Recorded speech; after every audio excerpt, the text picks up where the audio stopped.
Hi everyone, welcome to Authentic Ingenuity Entrepreneur. My name is Minna Crichton.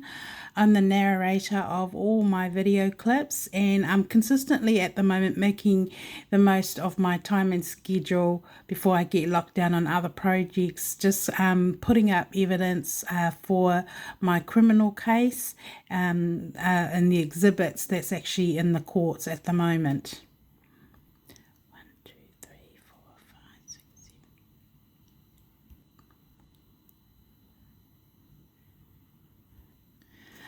Okay, so this here is a evidence in my court case because they are incidents that happened and occurred while I was working for my employer, the Ministry of Justice. So the group at this point of time is called Unison Dance Crew. I came on board at this point of time because my youngest son, Houston, this is Houston here, was a teenager, and I was working as a court deputy registrar at the time. But being a single mother, I'm pretty just one of those mum that I have to know everything what my kids are doing, and because of him, I got involved because I felt I needed to get involved in his life because it was just my way of making sure he stays on the right path, like stay away from drugs and alcohol. And at this point in time, he was into hip hop, and honest to God, it was because of him I ended up doing this group, and I met all these boys here as a teenager, and they were like, I think about just in their teens, like they were quite young, 11, 12, 14. And so this is the reason why I ended up helping out and I got involved. Now, the reason why all this information is really important, because legally by law, and I've already checked it, that I'm still the CEO for this group. However, I didn't get involved in any way after I took it to court and I tried to close the actual group legally, not close them, just close because I was a CEO. It was my idea to actually legalize it at this point of time because I wanted the money to help the boys because they were doing a competition. Just hold on a moment. And these are the boys, okay? They were doing a hip hop group. Back in the day, I thought that I was quite impressed with them because they did everything themselves. And yeah, so the manager was one of the boys too, but there was another manager before that. Unfortunately, things didn't work out, and so I left. But I knew it was my idea to actually open up the group. So I'll just go out of there, because I'm trying to keep this clip real short.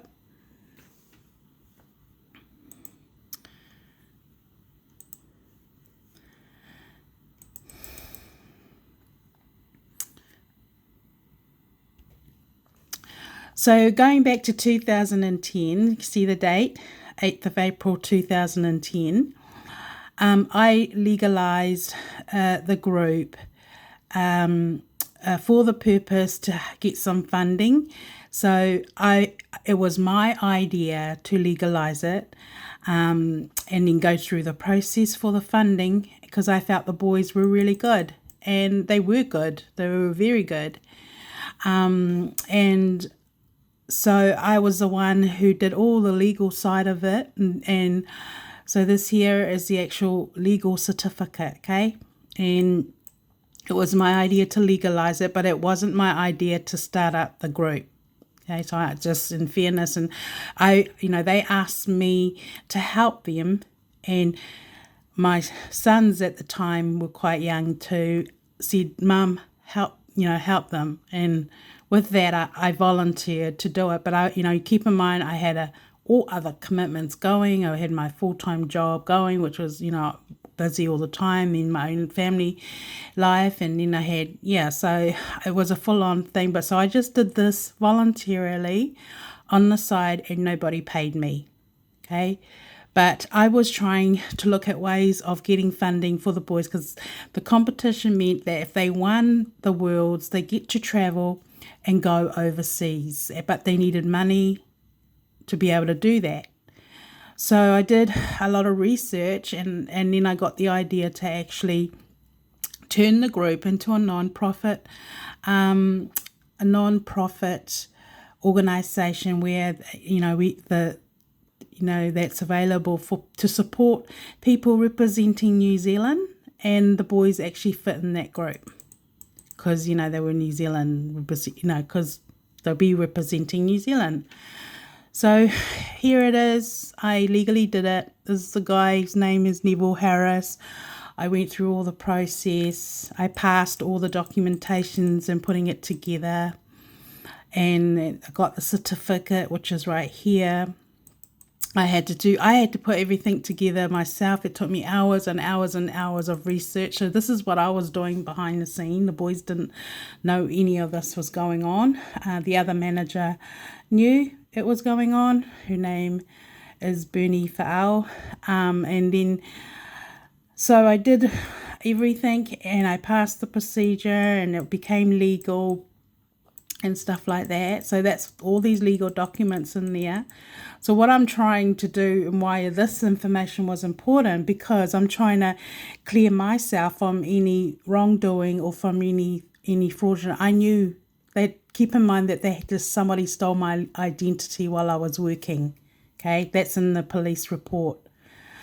And while I was working, and then I was going through everything what I was going through. But this here was one of the things that was happening, I'd call it, in my private life. The problem was that, I just want to get to the point.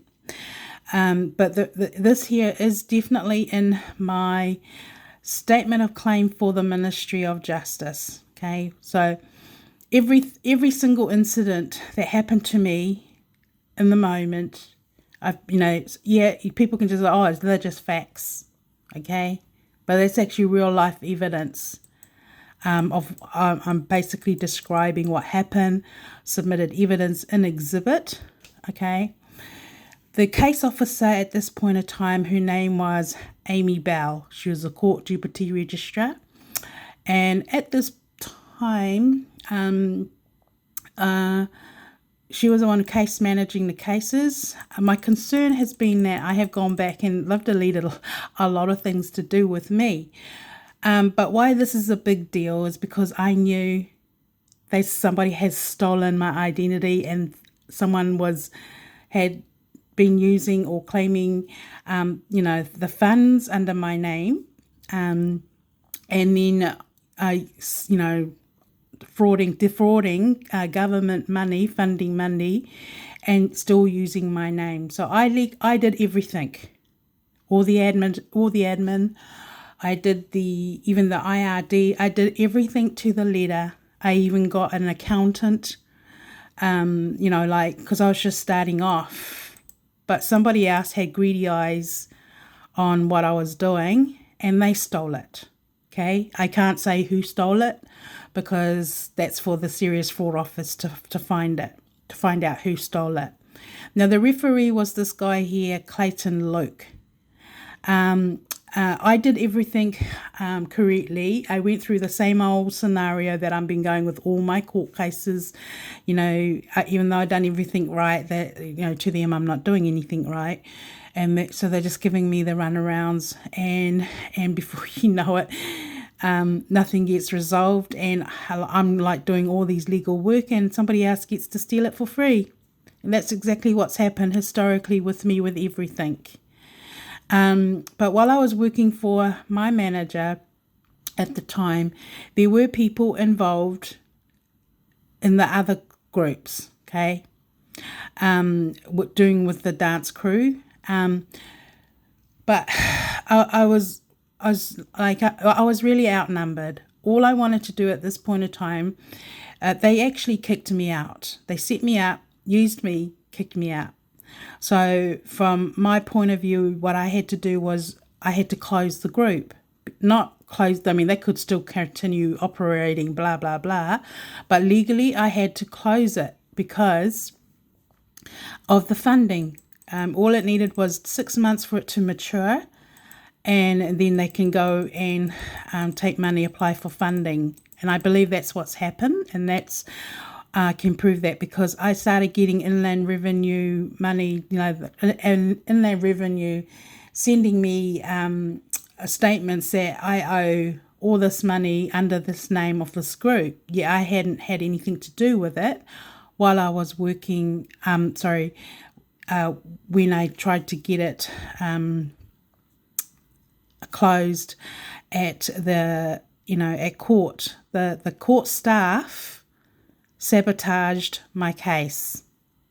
Okay, so all the people involved with my case, they did the same thing with all the other cases that I've been going through. The stealing, the sabotaging with the intention of stealing, because everything I do is money, so it's money laundering.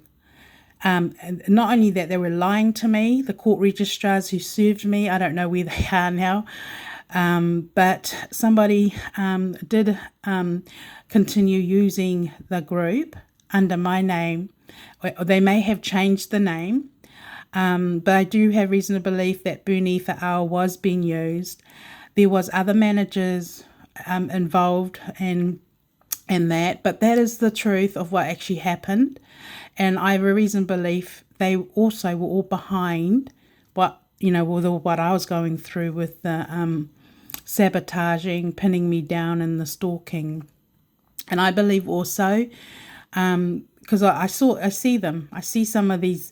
They think I'm blind, but I do recognize some of them in my space. So this is where the several perpetrators in my space hacking, doing proxy hacking. Some of them have been the other Unison or other hip hop group boys, or everyone's related in this kind of thing. So at the end of the day, after a while, people become they start building groups and become buddies and end up using the court system for the wrong reason. Okay, so this here is actually in the ministry of, which statement is it? Let's have a look. With supporting evidence. Okay, so people are going to like, oh, that's just facts, no evidence. But the truth of the matter is it did happen. Which one is it? It's in the Ministry of Justice. Okay, because the reason why this information is important is because it gives the Serious Fraud Office to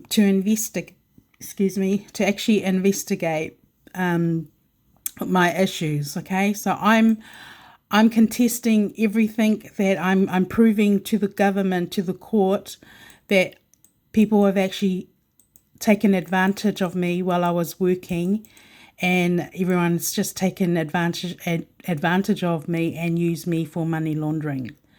So this here is actually an exhibit. Like, I've got exhibits in here just to prove. So then we've got the inland revenue, because I did ring the inland revenue and followed up all these things that I was, they were sending me. I owed tax of like 11,000. They were sending me taxes that I owed them, and I'd ring them. And I was like, but I haven't had anything to do with it. I see somebody else has stolen my identity. I knew it was the other manager and whoever she got involved in it, and I couldn't do anything about it. And they said to me, well, all I needed to do was go to the courts and clear it, but the courts won't let me use the court for the very reason because they're trying to protect these people who have stolen off me. Okay, so that is what has happened. But at this point of time, the criminal harassment was really bad. It was so dangerous for me. It was very hostile. It was a very bad working environment. So I even got myself an accountant. I did everything. Okay. And then I confirmed with Inland Revenue that I'm still the CEO for it. So this is why I'm doing what I'm doing, is to clarify, like these people have used me. They've dug up my past, and then they've all gone shopping, and they've dug up, and then they've built very, very serious alliances of several perpetrators working together, and then they're coding. That is serious, and that's what I've been used for historically. So here's the evidence. I mean, I know the boys would have been disappointed and hated me at the end because they probably, gossip and turn everyone away from me. But that's what's happened. This is the kind of thing that happened. That these thieves, I call them den of thieves. Okay. They're stealing off people, and then they go and defame them. They use their family to defame, assassin somebody's character, to defame, all to do with the twinning and glued. And, I shouldn't be alive today. But all this took place. So this is just evidence. I applied for fundings. So I do all the right things, and then they decline me. Okay. They're not declining me because I'm not doing anything wrong, or because everything I do is top-notch work. Okay? I'm not trying to exalt myself, but that is the fact of the matter. And then they've stolen it. So this also comes in with the relationship scam that was going on. Like it was an alliance. So these here are the actual foundation that I had applied for, trying to get funding. Like I did everything to help the boys. Okay. And the sad thing about these kind of things with what's happened to me is that people do things out of the kindness of their heart, and these evil, greedy human beings turn on them and then steal off them. Because what I did out of the kindness of my heart. If my boys hadn't told me, go on, Mum, please help them, I wouldn't have done it. Because why should I? Because I was like so busy. I had so many things to do. But when I commit myself to something, I give it my 100%. And so these here are just all documentations of the fundings. But I believe a lot of people have stolen, and I don't know what they want to do. That's for the serious fraud to find out. And I was the one who actually first submitted the actual the actual claim to the dispute tribunal, because I was trying to close it. I didn't want anything more to do with it. I just wanted to close it, remove my name, and that was the end of that. And if Bernie wanted to go and do it herself, she could have go and do it herself. But I believe she's had some kind of support from other extremists within the government breaking the law, because they are using their jobs for the wrong reason.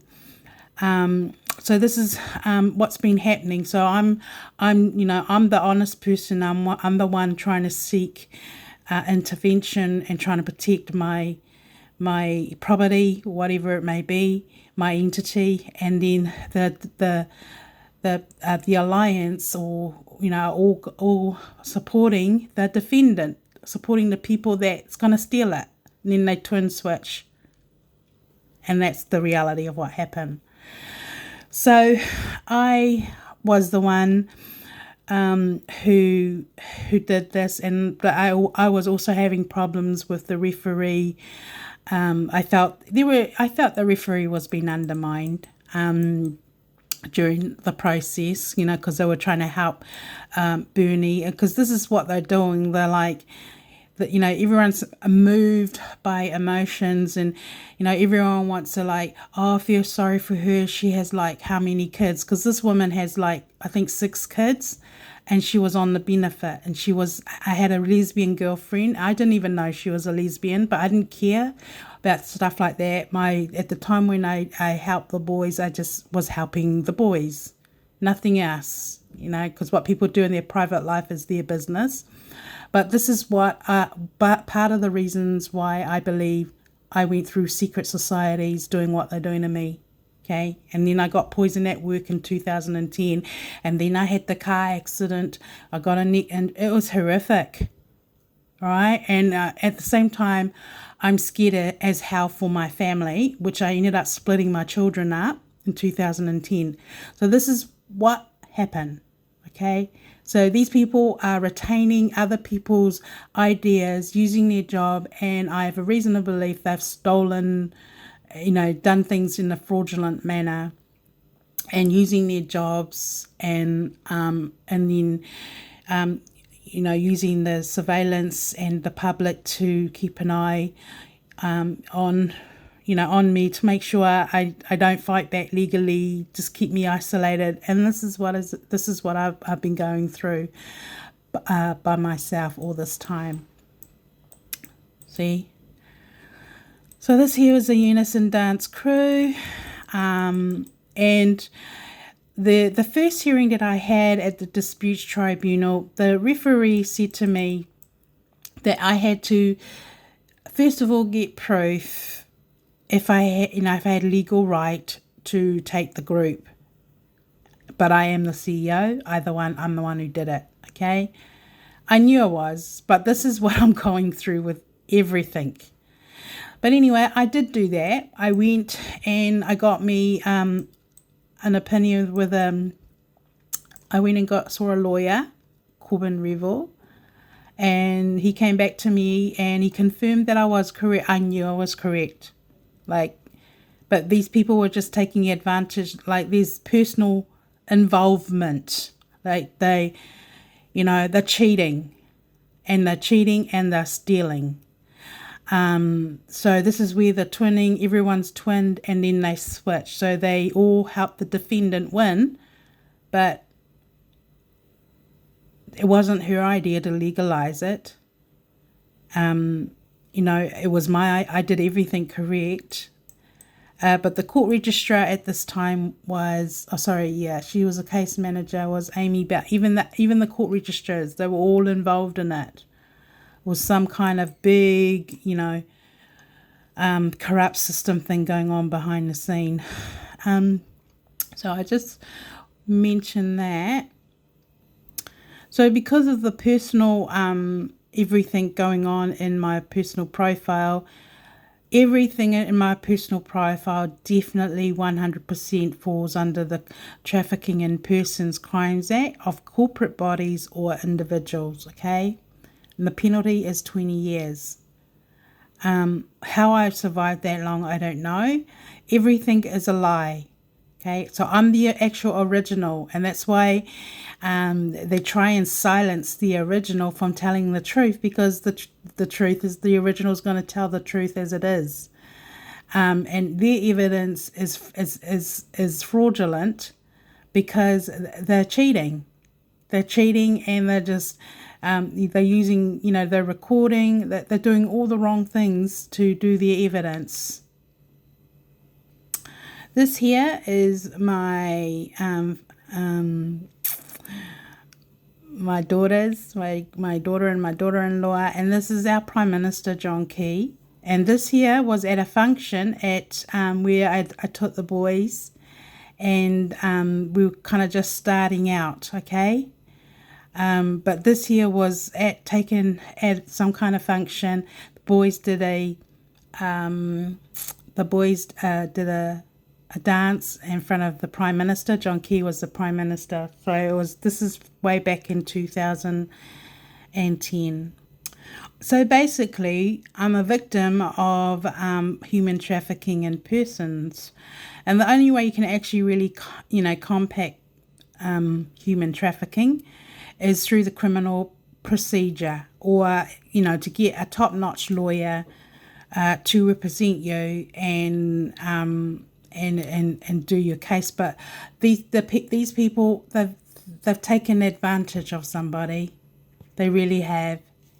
And no amount of money is worth what they have put me through. I would rather have my normal life back and everybody that I know, alive, and rather than going through what I'm going through. But it is definitely a criminal case. Okay, so this here is one of my, when I was working in the Civil Disputes Tribunal at the Waitakere District Courts. This is myself here. That is one of my managers. Well, he's not my manager here at this point in time. This is Louise Holloway here, and her name is also known as Sheehan. And these are just all my other colleagues that I worked with when I was working for the Ministry of Justice. But this guy here, his name is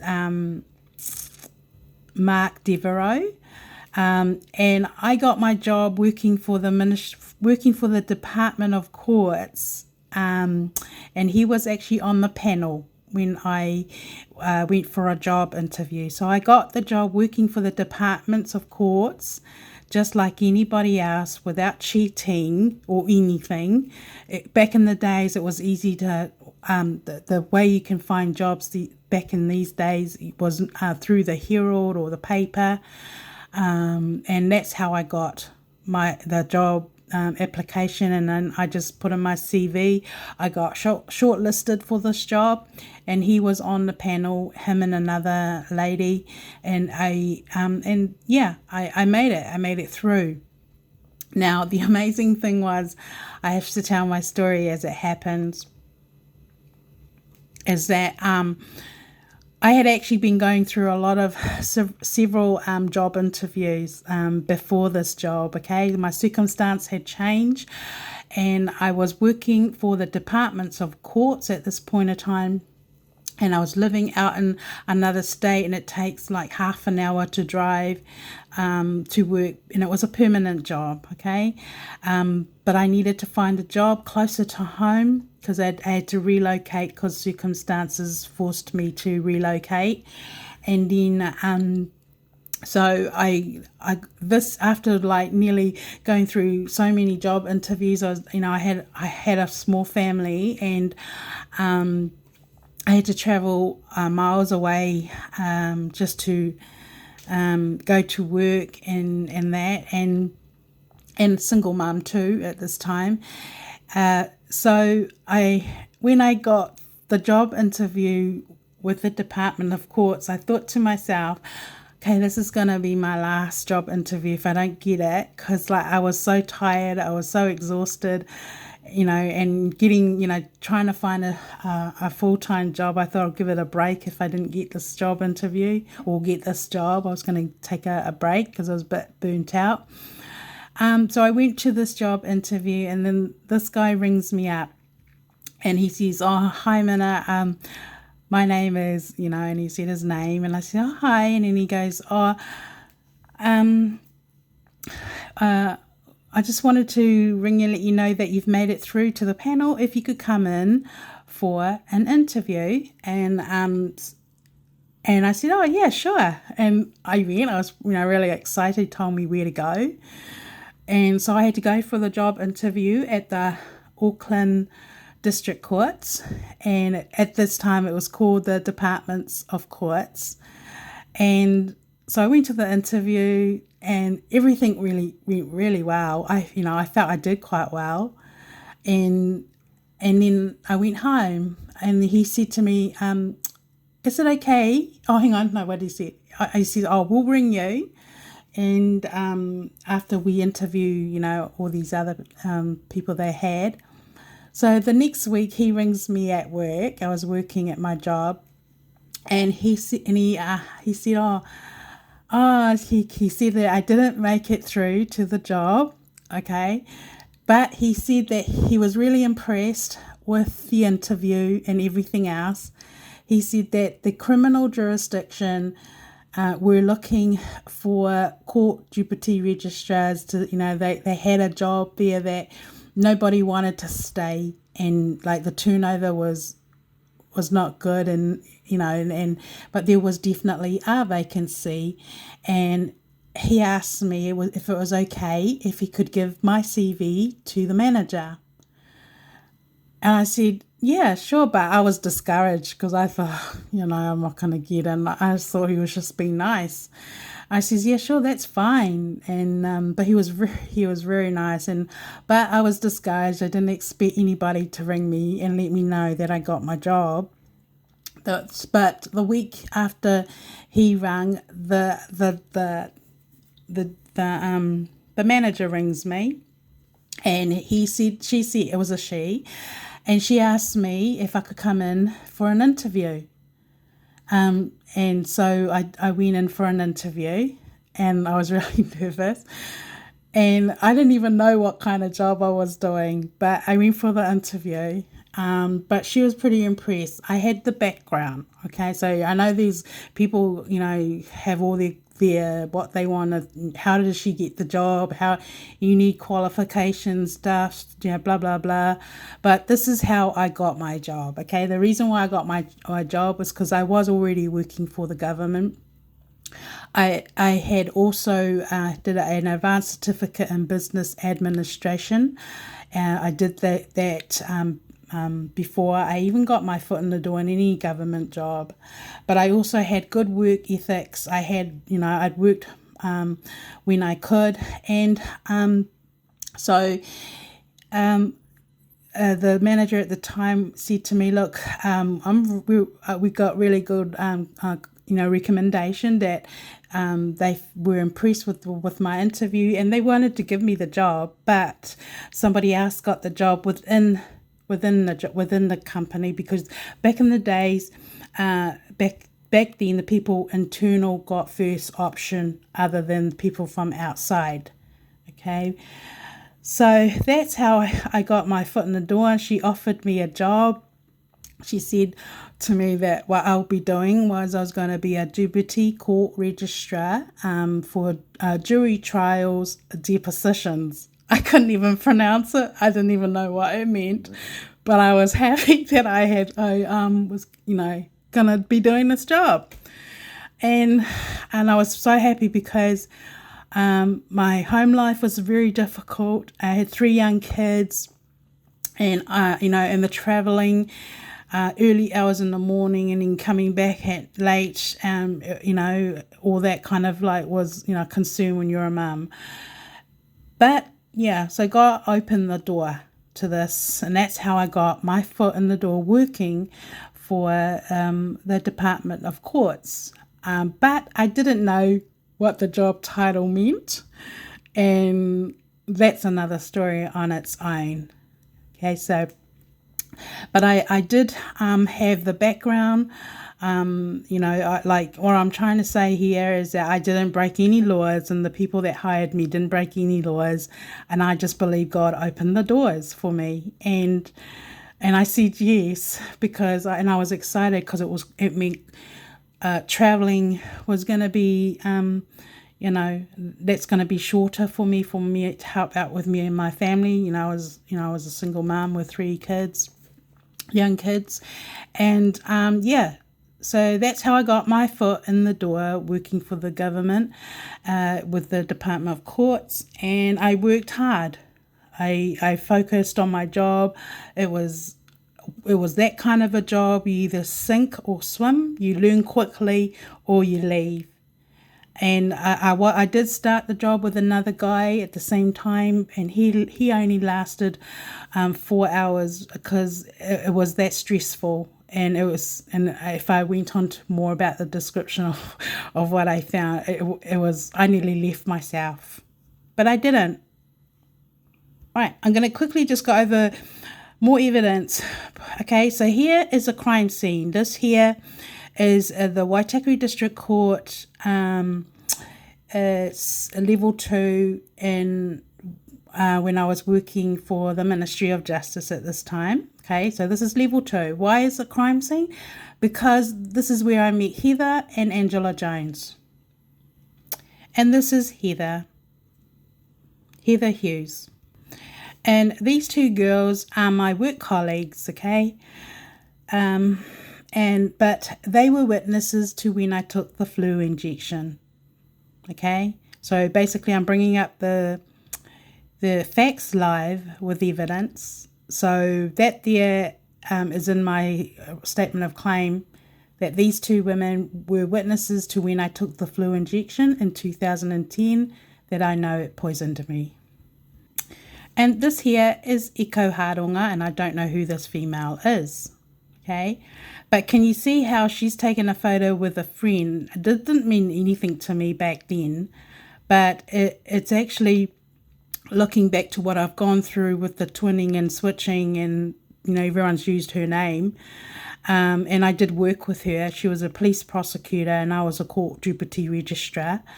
And so we have like worked together in court, and there's a clip there where I've gone through my diary. So this is her, and I don't know who this female is. So the twinning I'm talking about, this is what I believe. I don't know if that's what was going to happen to her long term. I don't know. But this is consistent with the relationship scam, okay? The twinning, like they're pairing up, cultures pairing up, the defendants pairing up, which is totally unfair on the originals. Okay, and this is Dan Brady, okay?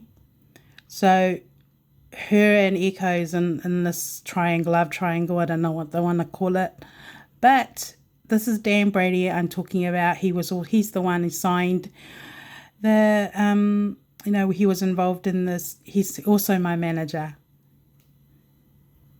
And this is Rob Osborne, and he's also, I worked with him, okay? He worked for the ministry for 9 years, but in a different court. And this here is my family, is my dad, and this is my mum, and this is Pauline King and Pastor King. Okay, so they're on my legal documents in court. And this is who I'm talking about. So what I've gone through, they call it Jack the Ripper game and scam, okay? So when I knew I was being used for something illegal while I was working for my employer, I just knew it, but I couldn't do anything about it. But it is that intimate. It can cause somebody from having a heart attack, okay? Because of the pain and suffering is intentional, and they're intentionally hurting the victim, okay? So I've actually charged the Ministry of Health for aiding and abetting suicide, and I probably charge all the other corporate bodies the same thing because of what they've done to me. But these people that we are twin to, everything's a joke. Everything on the surface is a joke, okay? This is why public, you know, your public reputation is equivalent to your private life. Otherwise, one overrides the other, and that is where I'm coming from. When I look at, you know, when I go out in the public, and then all these stalking going on, and then you listen on social media, it's a criminal alliance of a public alliance of people working together. It's conspiracy, but it's global too. And to them, everything's a joke. They don't care. They don't care what happened. In fact, it's a game to a point where, like, either you die or we die. What's in it for them? Well, it's either somebody has paid them to do what they're doing, or obviously some kind of something in an exchange that will benefit them, okay? But legally, by law, to the originals, it's a suicidal pact. So spiritually, it is a suicidal pact, but it's also a group of people with a root of bitterness, and they're going around sowing seeds of discord and, you know, just ill will. The honest to God, the pain and suffering is like them stabbing your heart. Like they watch you do something positive, and then they steal it or take it away from you. And then they watch you suffer. They see how you react. And they're actually getting a kick out of it, but it is a game. And this is the best way I can describe it in this picture, spiritually. It's malice, it's device, wicked, evil plans, and it's everyone. So they've dug up my past, and everyone is either on one alliance or the other. And over time, one will overrule the other, and you'll either be the innocent person being murdered, and other people, get to live on blood money, because that's what it's called. So in the criminal jurisdiction in this new age system, because it's it's racism, it's international, so you do expect discrimination. It's corporate bodies operating together as one. They are locking people out. I mean, I find it frustrating. I'm submitting, legal, honest documentations, and like with the Unison, and then with all my other stuff. And then we get the hub desk. I don't know, that's it. It's like you're submitting the stuff, but I know they're actually stealing it. And then they're giving it to somebody else. This is where the twinning and the relationship comes in. And it's like, who gets to steal the guy and the money? But it is a Category 4 case, okay? It is a criminal case. And spiritually, this is what it looks like with people with bad, evil motives and evil intent, okay? And you're trapped. I've gone through this with the other clips, but these people are feeding off people's pain and suffering. And that is why we had the old court system, okay? But yes, I mean, I've had all kinds of people come in my space, and I recognize them too. Some of them, I recognize them, they think I don't, but I have a very good memory. But they're all just helping each other. And then, that's why their evidence is fraudulent. And that the women that they are using, the alliance, the people that hate your guts, are attached to those. I mean, and the thing is, could be your family members are attached to that too over time, and the problem is people get into trouble and then they're all trying to save each other's job. But yeah, so that is the best way I can describe it. Okay, I'll end it there, and I'm just keeping everything real, and just know that your truth is nothing to be ashamed of. When I do what I do, I know what I'm doing is what I'm meant to do for me. So I'll just finish it there, and I'll see you in my next clip.